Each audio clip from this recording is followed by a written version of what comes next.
Hello. This is hello and welcome to sketchbooks. This is my first sketchbook I'm going to do. Um, and share screen. And let's see. So all my sketchbooks are stored in New Den, Chrono Sketch, first box. See, the second box is after 24. And the first one is third grade.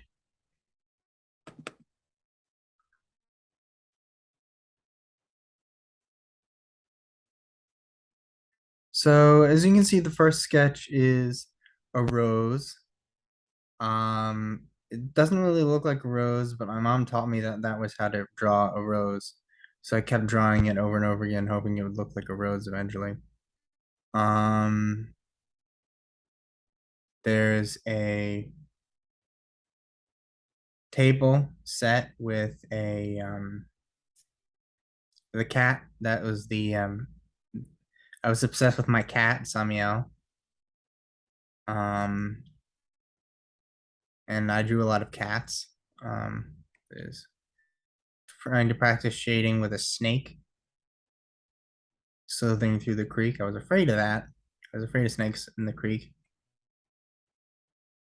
This is just rocks and trees. So this actually has a good story. Um, I should have led with the story for the whole thing though, so I'll do that afterwards. My dog, whose name was Chachka, um, was or I had a dog named Chachka from before I was born, and when I was 5, we moved into an apartment out of the house because the renters decided to kick us out of the house because they wanted to change the living arrangement, and we decided to change it in a different way and leave. Um, and we wanted to buy the house, but so my dog had to live with my grandmother, and then when I was 7, shortly before the sketchbook arose, um, I I shortly before the sketchbook arose when I was 7, I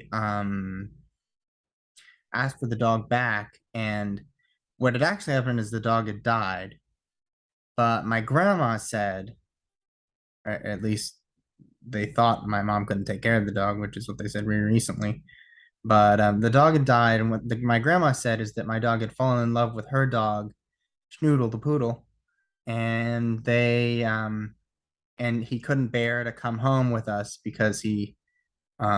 was because he was bound to her house to be with Schnoodle. So I drew this drawing of dogs on the beach. Actually, just footprints of dogs. I think I drew the dogs. Yeah, there's the dogs. I was thinking, well, good for them. The dogs are in love. At least I can draw this cute drawing about them and try to feel better about not seeing them again. So, this is the thing that I came up with was the overlapping eyes.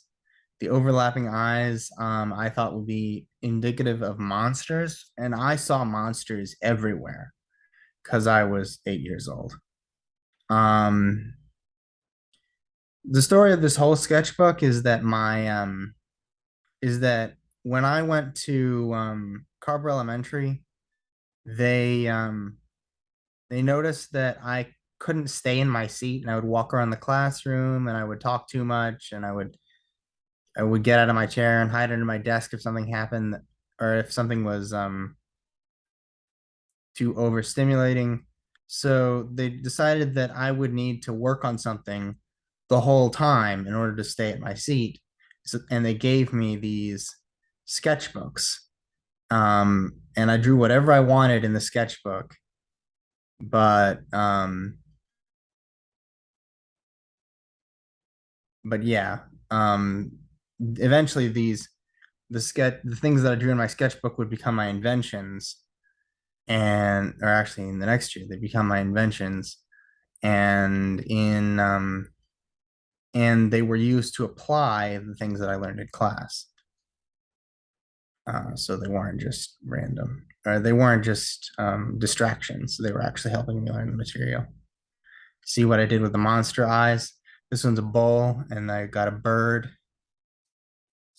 I didn't know about bull and bear markets, so I thought the counterpart to a bull would be bird. I practiced drawing bottles. Uh, this is a bunch of roses in glass, more roses, a practicing shade, color. There isn't any color in this actually, except for the example right down there.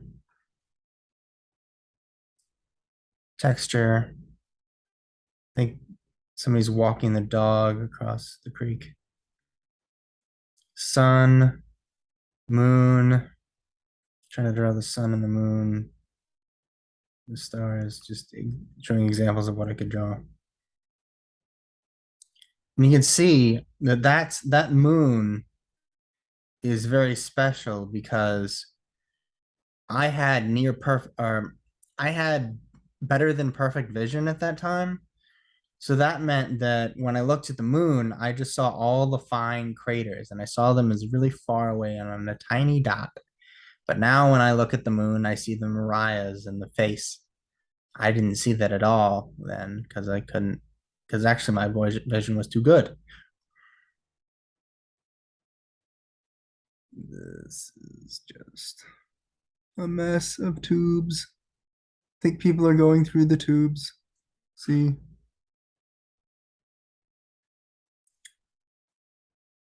this is just some random, this is just practicing everything I could learn. This is the first drawing of what I think I called the Uggins, according to what they're written, according to what's written down in this book. Um, this is an alien race. These are not really the same as the Uggins later, but they're an alien race that has a crescent shaped body, and all of their arms and legs come out of the same point. They're kind of like slick people, but they're different than people, or they're different than humans. They have one eye. This is them in their primitive state. This is some of the animals that lived around them. They've got trees, other alien plant life, these moose-looking things, which I think are living tree stumps with which a redraw in college showed them as living tree stumps. This is them in their advanced state. Uh, I I guess I thought numbers on houses were just random, and the bigger the numbers, the more advanced you were. Um, see, there's another one. 2024.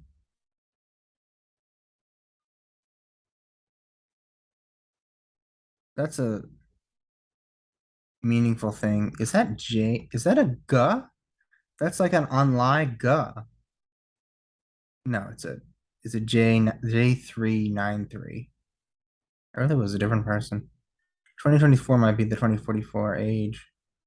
The 3699, I have no idea what that has to do with 51101 2000. And that house has arms. Then I thought that because I drew that in sand, that I would draw SpongeBob characters, which I utterly failed at. As you can see, they look kind of wonky and creepy, and there's a progression of humans into the aliens. There's SpongeBob again. I never got good at drawing. I never got good at drawing SpongeBob. I think one of the main problems is that SpongeBob's eyes touch, and and I always expect that nothing's eyes touch. So I just draw them more realistically, and it doesn't look right with SpongeBob. I don't know what this is. It's just like abstract. Practicing the age-old game where you try to draw a random assortment of shapes and color them in two colors so that no two shapes touching each other are the same color. EOG, excited about the end of grade tests. End of grade tests were I was pretty good with end of grade tests, but because I never had to study, the whole time before the test was just free time. I could do whatever I wanted, and I loved that.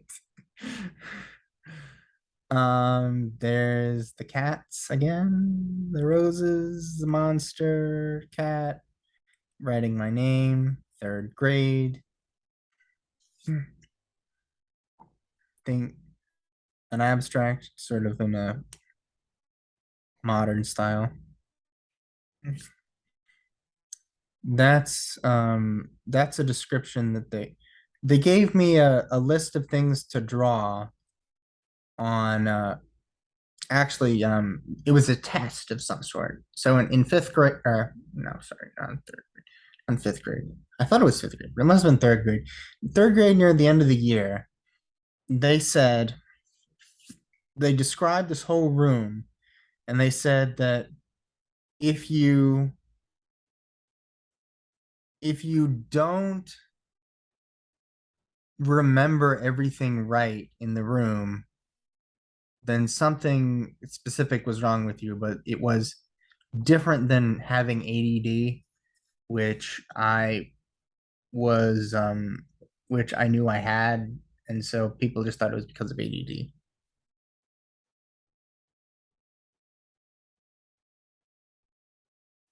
Or maybe this was it this or this?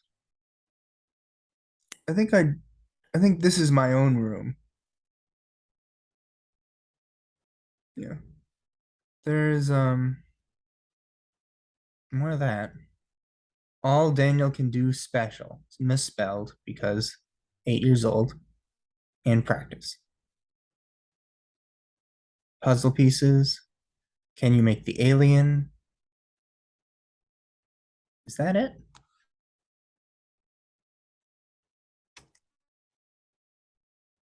Is that it?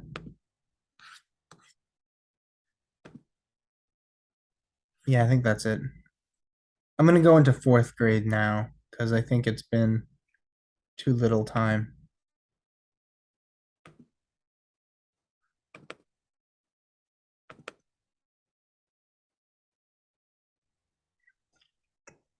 So this is just random textures. Halloween. I really liked Halloween. And I was thinking about this is probably not the pumpkin I wanted to carve, but it's a pumpkin that could exist. School.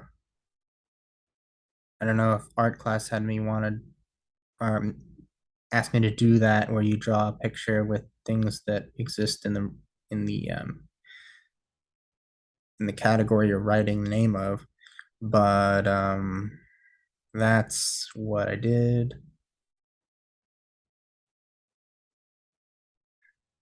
Did I put two L's in school? This is the drawing for the solar cube, which was my first invention. My stepdad came into the picture around this time, um, third and fourth grade. He would make things in his audio Sunday school, or he would make his own stereo systems at this place called Audio Sunday School. And so I learned Ohm's law and a couple of the names of electrical components, and I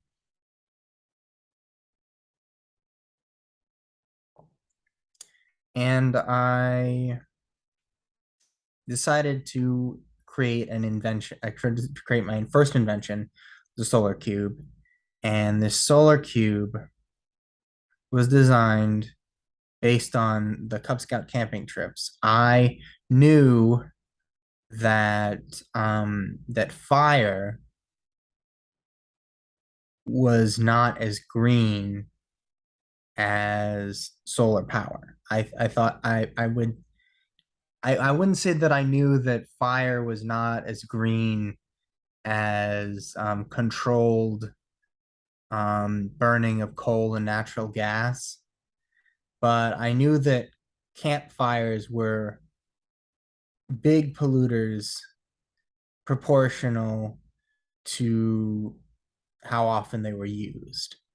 So there was a so I decided to create a solar cube or to create a generator that you could use to replace the campfire in your um in your um camping experience. It was started out pretty simple like this. There's a battery. See, there's the battery. It's connected to to two transformers because I thought transformers could bring up the voltage and the power. I didn't know they could just bring up the voltage, not the power. And I and those transformers are connected in series because I didn't know the transformers had I didn't know the transformers had two circuits connected to them to this um outlet, which is supposed to be just a regular electrical outlet from the start. And you can plug whatever you want into it. You can plug a space heater, you can plug your phone charger, although I probably didn't think about phone chargers much because I didn't have a phone. I was 8 and it was 2004, or I was 2005, I was 9 probably. Um the the solar panels are connected to the battery in parallel to this whole circuit so that you can run it for a while and it'll just originally these transformers carried the load of the power outlets off of the battery. I didn't know that you had to use an alternator either, which is required to convert which creates an AC current from a DC current, and AC current is required for both the transformers and the wall outlets. So then I had I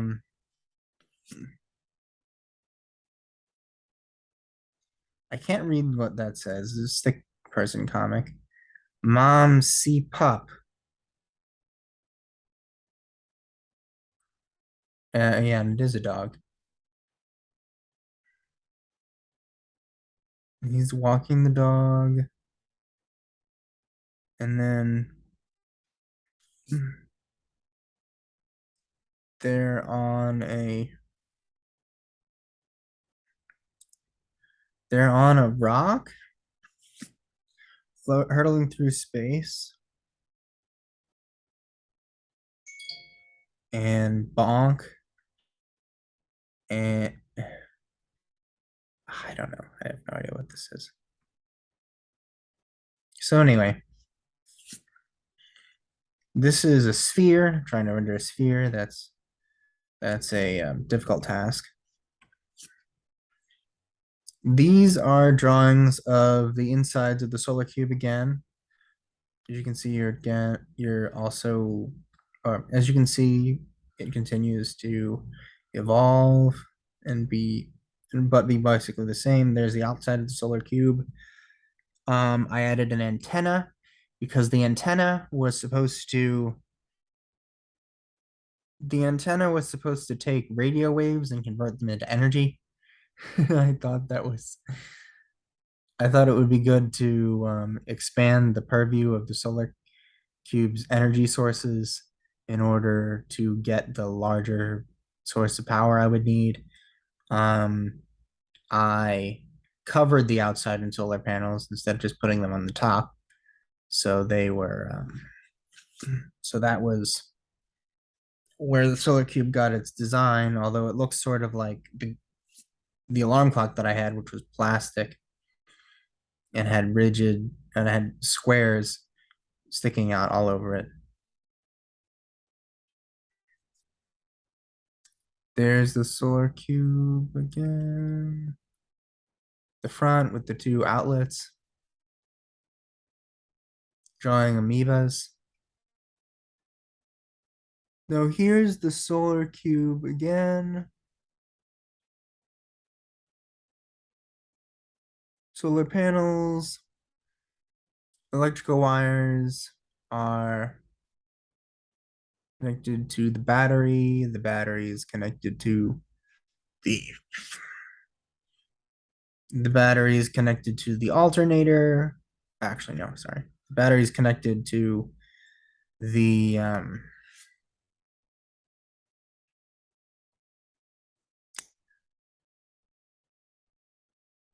the battery is connected to the transformers, which are connected to the outlets. I drew these things over and over again. Every invention is just over and over again. Then I have the battery. Solar panel is connected to the battery. The battery, actually, the battery is connected to the. I think, I think maybe, I don't remember this. Maybe I did learn because this is the transform, and now it has two circuits coming out of it.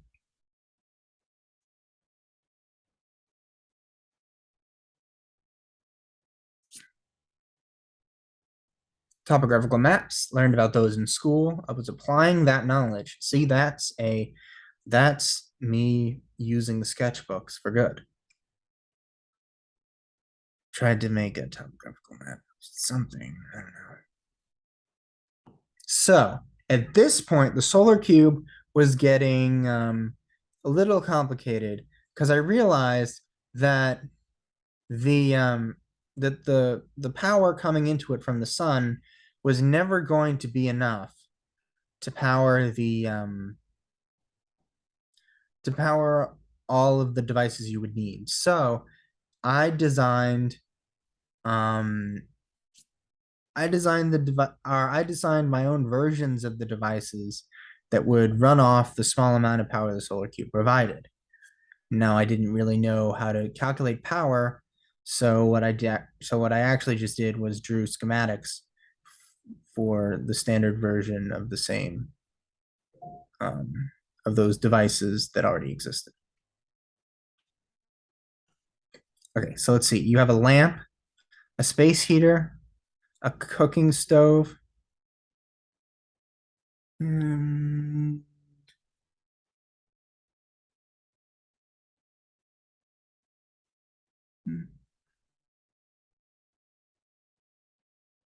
I think this is an air conditioner and this is a heater. As you can see, there are things that a fire usually does.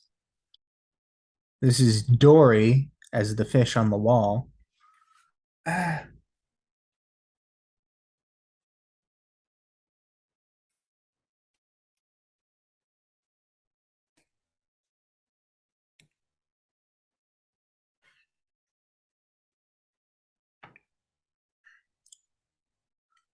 Dancing corn. Trying to make a nice picture. The solar cube. The solar cube is a power source for certain items, including the tent air cooler, the tent heater, the tent clams, the tent's lamp, and the electric compact grill. It recharges with a solar panel during the day, so it can supply electricity long after sundown. The ground light goes on when it's ready to be plugged into. The outlet is special because it can only power the items that have um, solar panel symbol written on the package. That's a little complicated.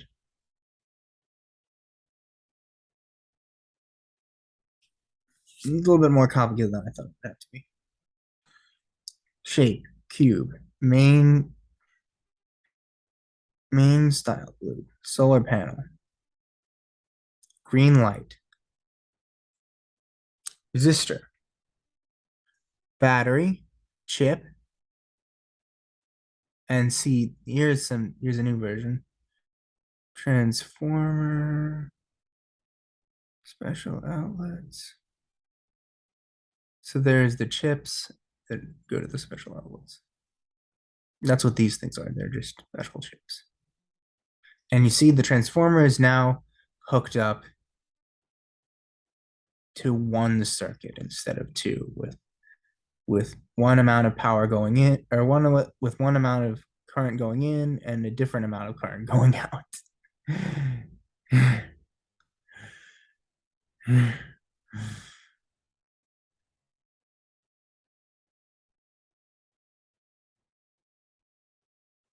It's wrong.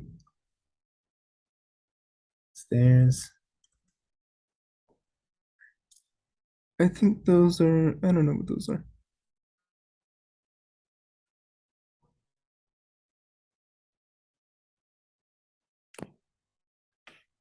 I'm gonna have to flip this in order to really see it. Outside, inside, shape hidden. The TAC is a camping instrument for food used as air conditioner. It can only plug into the solar cube, played in the placed in the middle of the tent. It can condition the hole best beside it to settings. If one, two, three, and four. Well, four is the most effective, and I see the least. Oh, and one is the least effective. Off is just off. Hmm. Well, this is a this is an interesting drawing. I had a game called I had a GameCube game of Finding Nemo, and in the GameCube game of Finding Nemo, you had to take puzzle pieces, or as one of the mini games, you had to take a puzzle piece and or you had to take puzzle pieces and arrange them to show a picture inside of the fish tank where Nemo was being held. And I took the option to show that when one of the pieces is removed, somebody is drowning on the other side of the wall. So drowning is interesting for reasons you might be able to learn later. Um, after the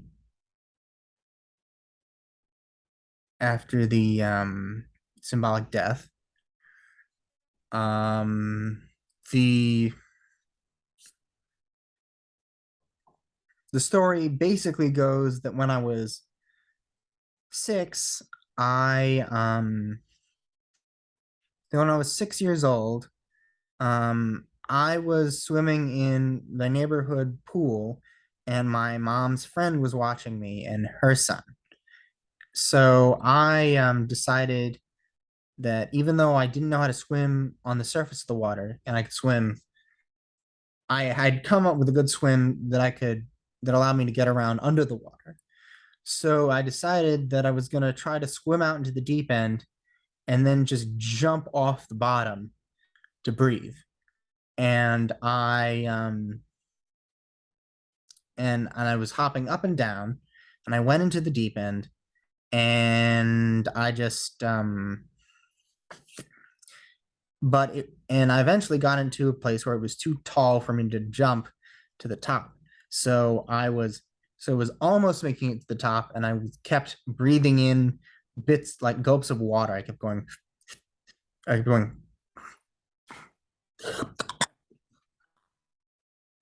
and so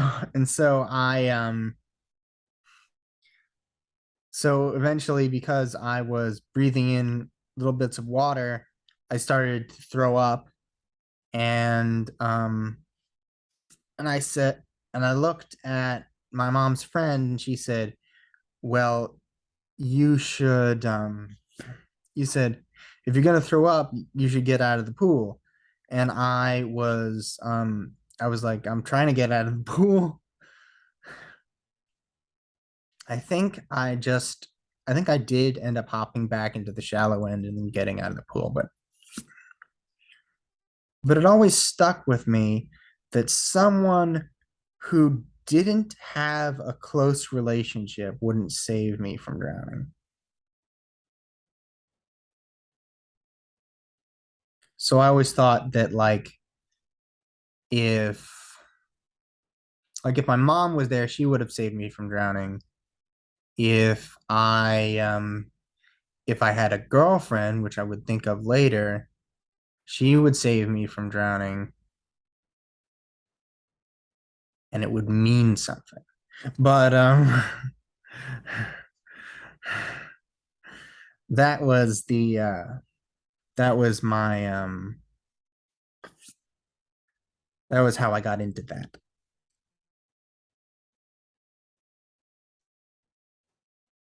So the tent heater.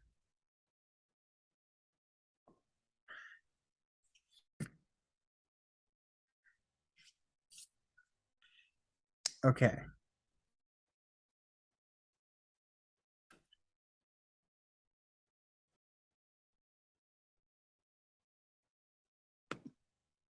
The tent heater, outside, inside. There was the heating elements.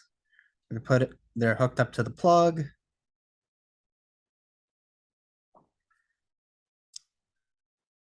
Shape rectangular prism. The tent heater is a special heater that it plugs into the solar cube.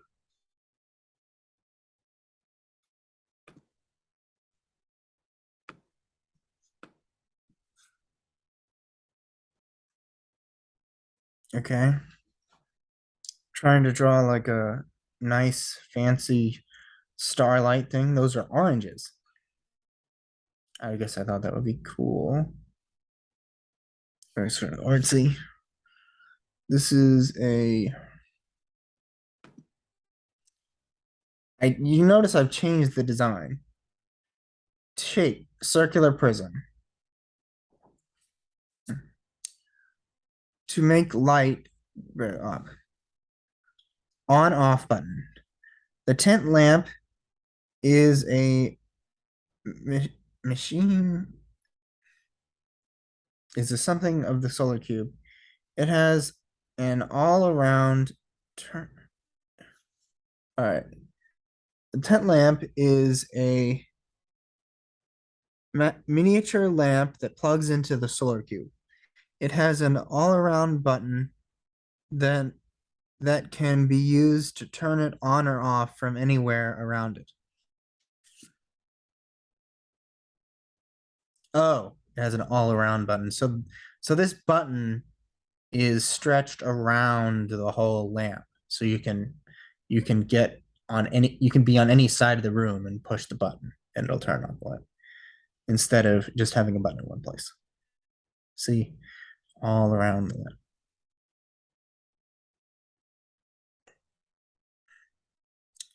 There are birds on the beach.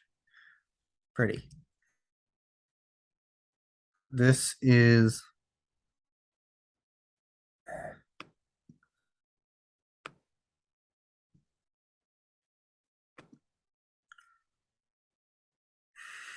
outside. Okay, so this is inside. The compact lamp stove is a portable stove that plugs into the solar cube.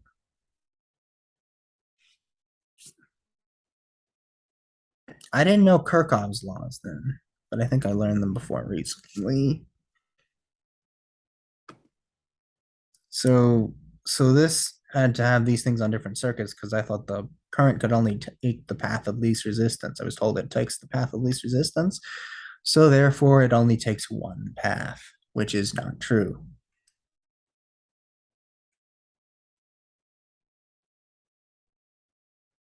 Those are much prettier flowers, but I don't know what type of flower that is.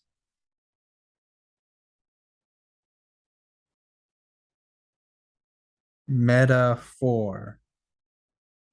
Red herring?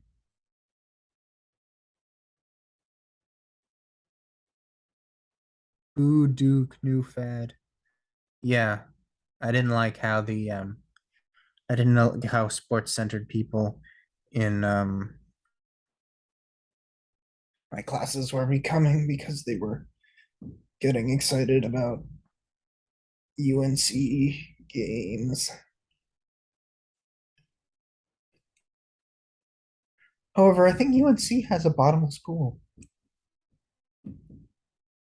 That's cool.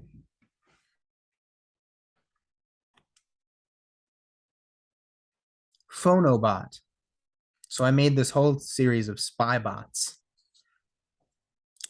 Special circuit. Boo Duke. Being silly. And there isn't much in this sketchbook at all. So this is the end. I know I didn't I didn't